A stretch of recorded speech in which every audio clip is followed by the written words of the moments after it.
ఈరోజు నేను అందరి సమక్షంలో చెప్తున్నాను, అయ్యా రేవంత్ రెడ్డి, నువ్వు గాని రేవూరు ప్రకాష్ రెడ్డి గాని వాళ్ళ తాత గాని వాళ్ళ అయ్య గాని ఎవరైనా గాని నేనే ఇక్కడ ఎమ్మెల్యేని,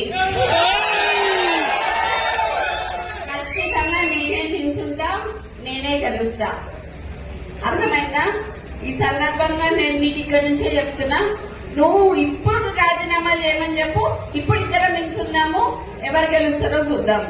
నువ్వు వచ్చి క్యాన్వసింగ్ చేయి, నువ్వు వచ్చి క్యాన్వసింగ్ చేయి రేవూరు ప్రకాష్ రెడ్డికి.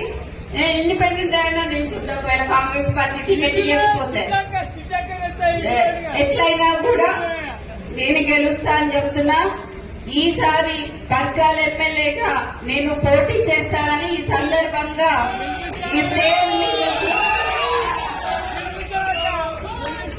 ఈ స్టేజ్ మీద నుంచి నేను మీకు అందరికీ చెప్తున్నా.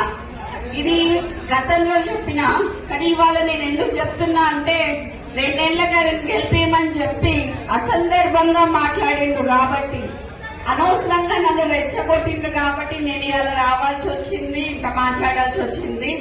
నీ ఇంకా బయటికి తీయాల్సిన చాలా ఉంటాయి.